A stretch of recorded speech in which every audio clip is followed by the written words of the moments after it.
Bienvenidos a Paradigmas de la Didáctica y Voces Emergentes, un espacio para repensar la escuela desde sus cimientos. Soy Wilmar Joao Parra Penagos y hoy tengo como invitada a mi compañera Derly Torres Rodríguez. Nos convocamos para evitar la frontera entre lo que es la educación y lo que puede llegar a ser. Muy buenas noches a todos. Esto es Paradigmas de la Didáctica y Voces Emergentes. Tal como lo señala Katherine Walsh, la interculturalidad no es solo un intercambio, es un proyecto político y epistemológico que exige descolonizar nuestra forma de enseñar.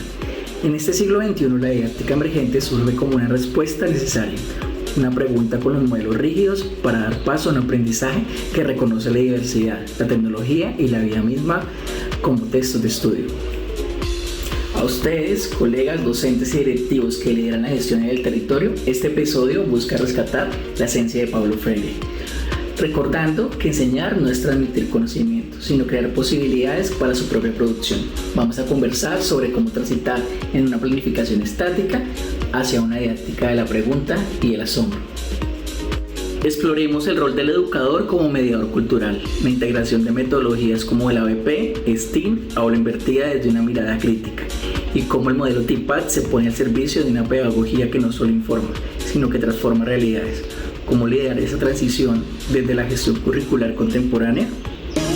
Soy Wilmar Joao Parra y esto es Paradigmas de la Didáctica y Voces Emergentes. El aula como espacio de resistencia y creación nos espera. Comencemos.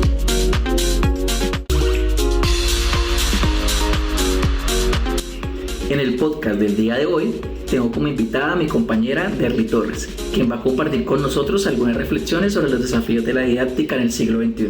Bienvenida, compañera Derly. Buenas noches, compañero. Encantada de compartir contigo este espacio de reflexión pedagógica.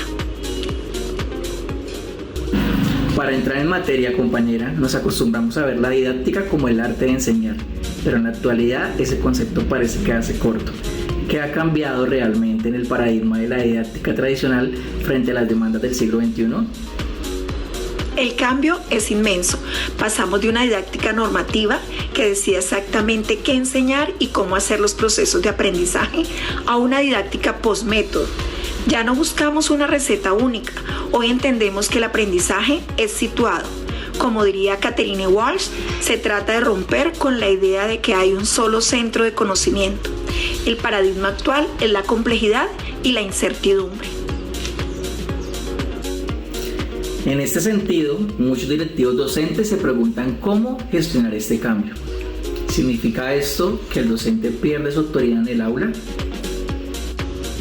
De ninguna manera. Lo que ocurre es una transformación. El docente deja de ser el portador de conocimiento y la verdad para convertirse en un arquitecto de entornos de aprendizaje. Su autoridad ya no viene del dictado, sino de su capacidad para mediar y provocar un pensamiento crítico. Hablemos de lo que nos convoca hoy, la didáctica emergente. A veces se confunde con usar tablets o computadoras, pero es mucho más. ¿Cómo podríamos definirla para un docente que está hoy en su aula de clase? Es clave no confundir novedad con emergencia. Las didácticas emergentes son un conjunto de enfoques que surgen alrededor del uso de las TICs, pero no tecnocentristas. La tecnología no es el centro y la solución de todos los problemas. Se basa en el aprendizaje activo, la colaboración y la apertura. Es una didáctica que no está terminada, se construye mientras sucede el proceso. Usted mencionó hace un momento el modelo TIPAD. ¿Cómo puede ayudar este modelo para que un directivo, coordinador o rector pueda orientar a sus maestros en esta transición? El TIPAD es fundamental porque nos dice que no basta con saber de tecnología. Un directivo debe promover que el docente integre su conocimiento disciplinar, lo que enseña, con el pedagógico, que es cómo lo enseña, y el tecnológico. Si falla uno de estos tres elementos, la didáctica emergente no ocurre, solo estaríamos haciendo lo mismo de siempre, pero en una pantalla. Esto nos lleva a la interculturalidad en contextos diversos, como en nuestras escuelas públicas. Ahora bien, ¿Cómo se entrelaza la didáctica emergente con la necesidad de una educación más humana y decolonial? Es el punto más importante. La didáctica emergente debe ser emancipadora, debe buscar el pensamiento crítico que libere a los estudiantes de la subordinación y el pensamiento dogmático. No podemos traer modelos extranjeros sin filtrarlos por nuestra realidad. Siguiendo a Freire, la tecnología y la didáctica deben servir para que el estudiante lea su mundo y pueda transformarlo, respetando sus saberes previos y su identidad territorial. Finalmente, para rectores y coordinadores que nos escuchan, ¿cuál es el primer paso para flexibilizar un currículo que parece estar amarrado a modelos tradicionales? Creo que el primer paso es fomentar la cultura de la experimentación. El directivo debe dar los espacios para el error pedagógico. No podemos pedir innovación si penalizamos al docente cuando intenta algo nuevo y no sale perfecto. La gestión debe pasar de ser administrativa a ser un liderazgo pedagógico inspirador. Nos quedamos con esa idea potente, el currículo como un ecosistema vivo y no como una camisa de fuerza. Gracias, compañera, por ayudarnos a comprender estos desafíos. Gracias a ti por la invitación y no olvidemos tener en cuenta que la educación emergente es ante todo una educación valiente.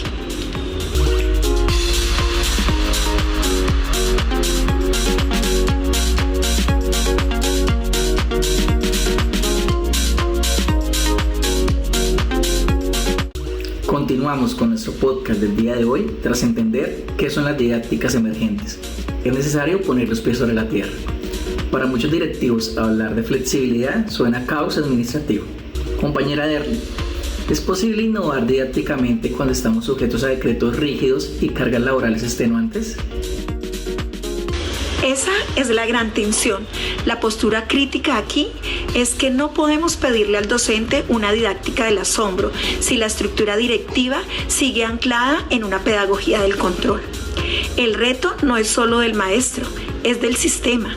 El principal obstáculo es la estandarización.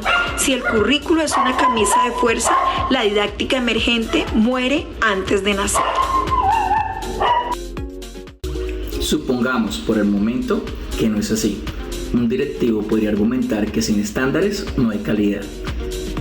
¿Cómo equilibramos la libertad de la didáctica emergente con la responsabilidad de cumplir con los objetivos institucionales? Ahí reside la oportunidad. El argumento a favor de la emergente no es hacer lo que se quiere, sino resignificar el contenido. Una oportunidad real es transitar de la calificación, del número a la evaluación formativa, evaluar el proceso. El directivo tiene la potestad dentro de su autonomía escolar de fomentar planes de estudio integrados como los proyectos STEAM que rompen la fragmentación del conocimiento. Hablemos de aportes concretos. Usted, como directivo docente, tiene a su cargo sedes educativas y una comunidad diversa. ¿Qué acciones tangibles puede tomar un líder pedagógico para que la didáctica emergente no sea solo un discurso de doctorado, sino una práctica en el aula? Hay 3 aportes fundamentales desde la gestión. Uno es la gestión del tiempo, rediseñar los horarios para permitir el trabajo colaborativo entre docentes. No hay didáctica emergente en la soledad del aula. 2. Curaduría de recursos. No es solo comprar tecnología, es liderar la adopción de modelos como el TIPAD, donde el directivo asegure que la herramienta técnica sirva para el propósito pedagógico y no lo contrario. Y 3. El liderazgo distribuido. Dejar de ser el único que decide. Un aporte vital es el empoderamiento a los docentes como investigadores de su propia práctica, convirtiendo la escuela en un laboratorio social. Entonces, el aporte del directivo no es dar órdenes, sino gestionar condiciones de posibilidad. Es entender que en la didáctica emergente, el directivo es el garante de que el error sea visto como un paso hacia el aprendizaje y no como un fracaso administrativo. Exactamente, compañero.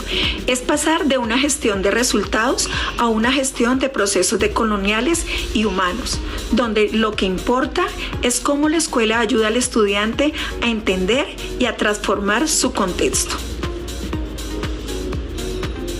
Con estas posturas críticas cerramos este bloque. No se retiren, que en la siguiente parte haremos una síntesis de los desafíos de la didáctica emergente en nuestro entorno.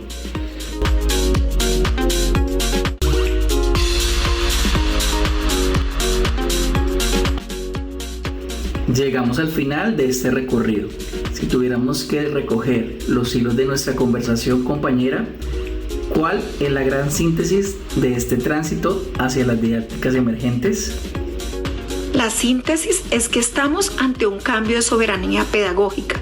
Hemos aprendido que la didáctica no es estática, no es un conjunto de pasos, sino un ecosistema que emerge en la interacción entre docente, estudiante y contexto. El modelo TIPAC es nuestra brújula. La tecnología sin pedagogía es solo ruido. La integración coherente es lo que genera aprendizaje profundo. La interculturalidad es el piso siguiendo a Walsh. No hay innovación real si no reconocemos los saberes del territorio, el contexto real del estudiante. La didáctica emergente debe ser ante todo una didáctica situada y decolonial. Es decir, que el éxito no se mide en cuántos dispositivos tenemos, sino en cuántas preguntas somos capaces de despertar.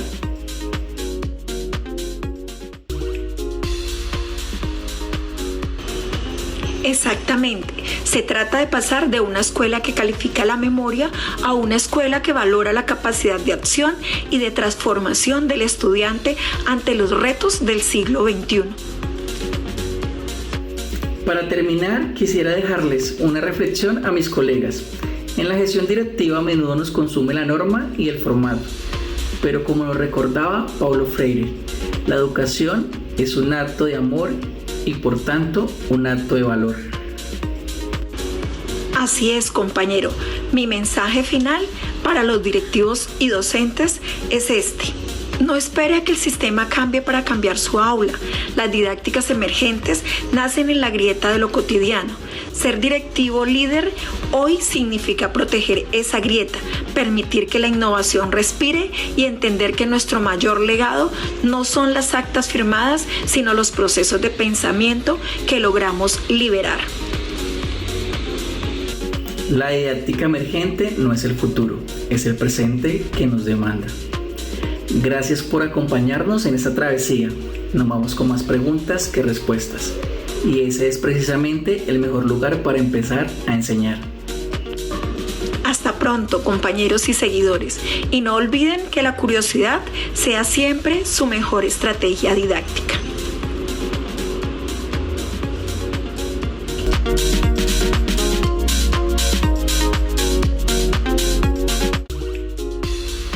Colega docente y directivo que nos escucha, la didáctica emergente no es un destino al que se llega con una certificación.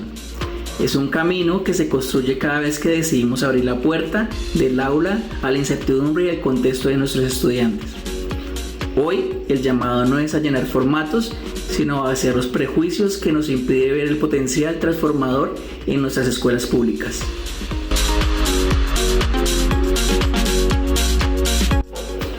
Mi invitación hoy es concreta. Mañana, al llegar a su institución, identifique una sola práctica, un solo espacio del currículo que se sienta rígido. Atrévase a flexibilizarlo. Permite una pregunta que no esté en el libro. Integre un saber que venga de la calle o de la vereda. Y darle a la tecnología un propósito humano. Porque como nos enseñó Freire, la educación no cambia el mundo. Cambia a las personas que van a cambiar el mundo. Hagamos que nuestra didáctica sea el motor de esa transformación. Esto fue Paradigmas de la Didáctica y Voces Emergentes. Soy Wilmar Joao Parra y esto solo es el inicio de la conversación. Muchas gracias. Paradigmas de la Didáctica y Voces Emergentes. Un espacio para repensar la escuela desde sus cimientos.